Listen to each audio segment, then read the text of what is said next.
time this coming spring, he'll end up releasing that album and coming on tour with it.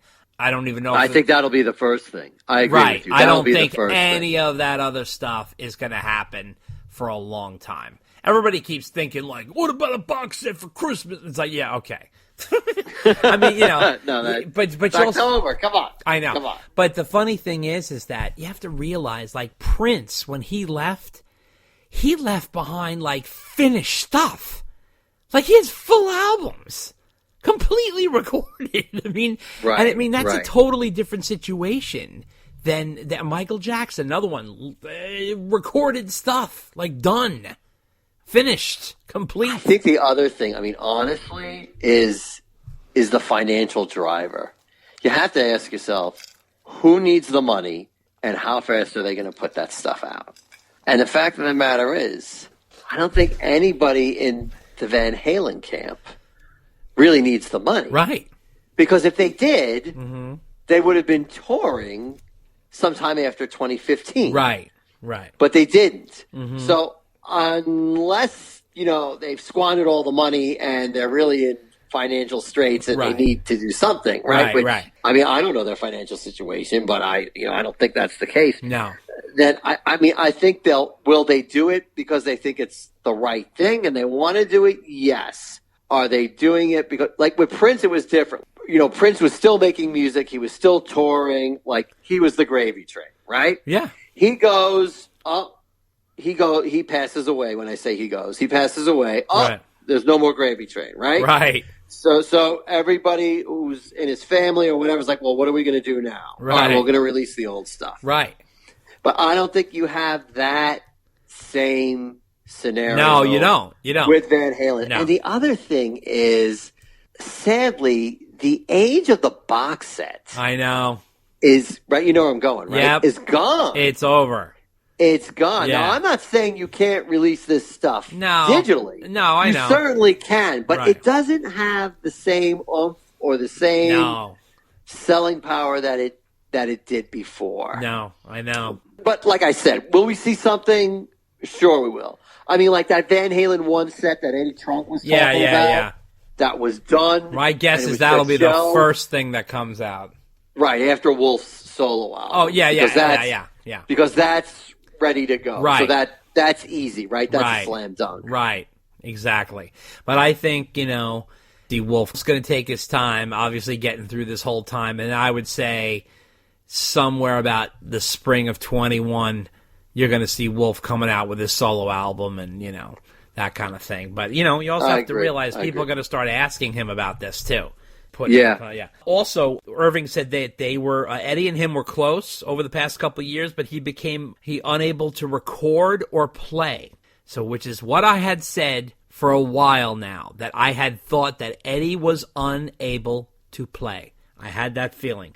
He said became less of a client-manager relationship and more of a friend. So that was Irving, and he shed some light on some things there. Now, this was crazy, Dave. So Rolling Stone magazine came out with an Eddie Van Halen interview that they had sitting in the vault that they never released. Did you hear about this? This was unbelievable. Yeah, it was interesting. That was the one from like 2011, right? Yeah, 2011. November 2011, which is right before they released A Different Kind of Truth. There's nothing in this interview about a different kind of truth. Right, yeah. It's the strangest interview. It's sort of a strange one, but I think that they had called him for other reasons. It's talking all about guitarists, basically. Not anything about Van Halen. They're talking about guitars. So this is directly from Ed. He said he really liked Cream's live stuff, like Wheels of Fire and Goodbye Cream, stuff like that. This is Ed's words. Because you could really hear the three of those guys playing in their live element. He said that Pete Townsend was an influence as a rhythm guitarist, but he never got into Hendrix. He was more abstract in his approach, he felt. He said Clapton was mainly it for me, but he said after Cream, he felt like Clapton changed. He also said that he has mad respect for Angus Young of AC/DC. I always knew that Ed Van Halen was a huge AC/DC fan. He says there's something about Angus Young. He says, it's almost like AC/DC have one song, but it's a great song. It's brilliantly done, and again, it's that simplicity that makes you bang your head. Direct words from Ed. He also said that Leslie West has an incredible tone in Mountain, and that Richie Blackmore, he loved the vibrato bar he used on his Deep Purple in Rock album. And he also said that him and Wolf don't really listen to the same type of music. He also said that one of the things that made him think of doing the hammer-ons was Jimmy Page's pull-offs on Heartbreaker, if you can believe that. And he also said that he was always searching for the perfect tone. He says, I'm always messing around with pickups trying to get a warmer, smoother, sustainier sound. So this was sort of a guitar-related interview. And what did you make of this one, Dave? It was interesting, but I agree with you. It's almost like they were calling him about something else. Right. And he talked about a few things, and they were like, okay, that's great, thank you. And they're like, all right, well, we can't use this for anything that we're using right now. Right.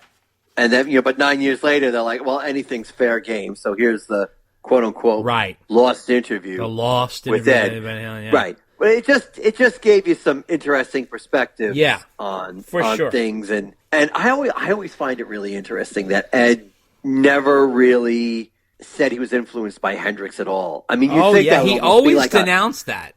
Always denounced it. You think that'd be like a slam dunk, right? But no, he was always a Clapton guy. Yeah, it totally. was Clapton and almost nobody else. Right. It's so weird, right? And he was always emphatic in that. Which is interesting because, the guy doesn't really sound all that much like Clapton, but, the way Clapton had pushed himself, so he wasn't really sounding like anybody else. But again, Hendrix was doing the same thing, but Ed never really attached himself to Jimmy all that much. So you just never know who a person's influences are going to be and how they shape them going forward. That's true. So now, have you seen Rolling Stone's top 500 greatest albums of all time? Yes. I have. Did you see where Van Halen landed? They were not that high on the list, if I remember correctly, right? So Van Halen landed, out of the 500, they landed at one album on the top 500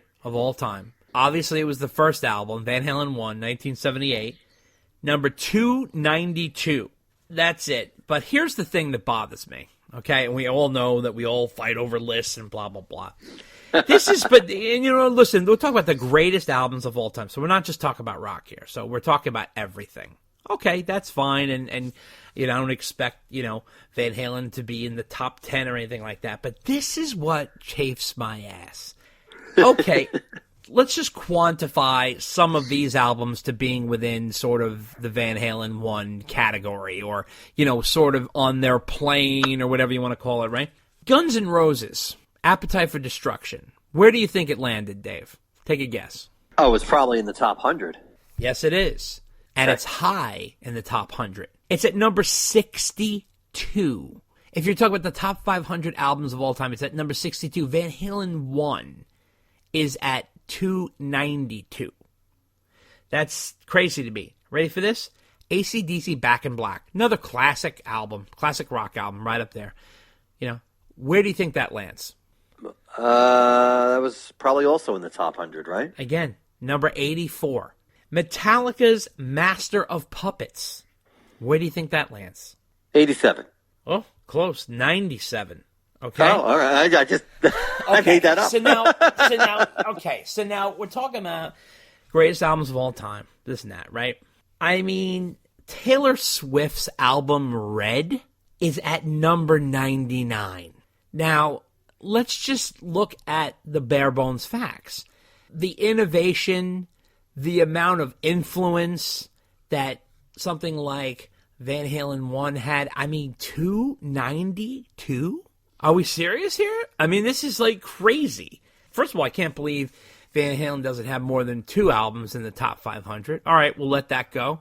But the first album, that doesn't land you anywhere in the top 50? I mean, the Beastie Boys' License to Ill album is at 192. That's 100. I think that's a bigger influence in today's musical scene. Well, I'm not talking about today's musical scene. We're talking about the 500 greatest albums of all time. Dave, let me put it this way. Madonna's Ray of Light album, which is not even Madonna's best album. It's not even Madonna's third best album, is at 222. Devo is ahead of Van Halen 1 at Are We Not Men? We Are Devo at 252. I mean, I don't understand. Hole, the band Hole, Live Through This. Great album.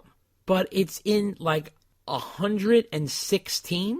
I mean, I don't understand this. I mean, like, when there's stuff above and there's other stuff, Pet Sounds, of course, you know, like Blue by Joni Mitchell, all these like legendary albums like Abbey Road. Okay, where do you think Nirvana's Nevermind landed, Dave? Take a guess.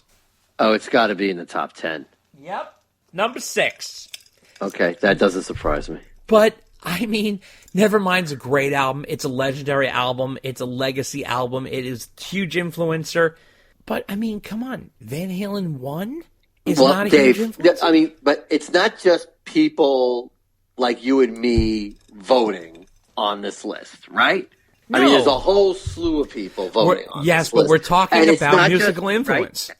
And it's not just It's not about taste. Rolling Stone staff, right? I mean, I think they reached out to artists and things like that. So I hear what you're saying, but the musical landscape has changed significantly since the last time they did the list, which was like, I don't know, like 15, 20 years ago? I guess. Or something like that. So different people like different things. I guess so. maybe what was great 15, 20 years ago isn't so great now because the musical landscape has changed. Maybe. All I know is Harry Styles' Fine Line made it from 2019 to 491. I mean, I don't know. Come on. Okay, well, give it another 15 or 20 years. Give it another 15 to 20 years. And see if it's on the list then. Yep. You know, these lists aren't created all right. in a vacuum. Let me put it to you this way. Forget Forget about Van Halen, okay? Taylor Swift's Red and Holes, Live Through This, are ahead of Led Zeppelin 2, Pink Floyd The Wall, and Queen's Night at the Opera. Now, you're going to tell me that's not a sin? Fucking Liz Phair album, Exit to Guyville, made it to 56. All right, but Dave, you know what? Dave, I don't say this too often, but we're just a couple of older farts who like our rock, who like our metal, and that's what we like, okay? But there's a fuck ton of other people voting on this list, and a lot of them like albums that you and I won't touch, that honestly we probably haven't heard, or maybe we've heard of, but haven't listened to them from beginning to end. And, you know, times change, things come and go, and that's like Bruce Hornsby saying, Dave, that's just the way it is. That's just the way it is. Some things will never change. But that top 500 list will change. It's just indicative of what's out there now. Right. I mean, are we biased? Do we happen to agree with everything on there? No. But you and I are just two people. I'm sure there's two other people doing another podcast now who also disagree with the list, but for very different reasons. Absolutely. So, I mean, but this is one of those things, like, forget about it. People could argue about it till the cows come home. It's just a list. It's just a list a magazine put out, and like we've said before, they accomplished what they wanted to accomplish, which is lots of people are talking about it. Right.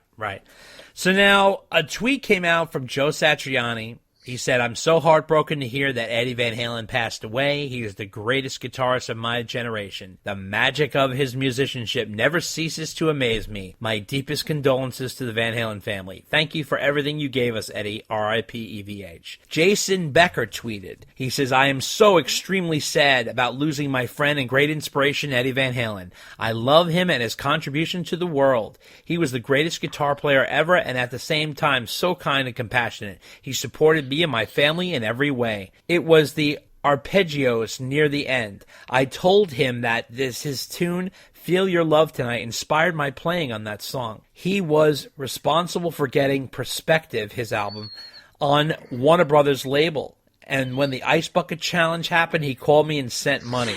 He was my greatest inspiration and such a beautiful person. I love you, man. My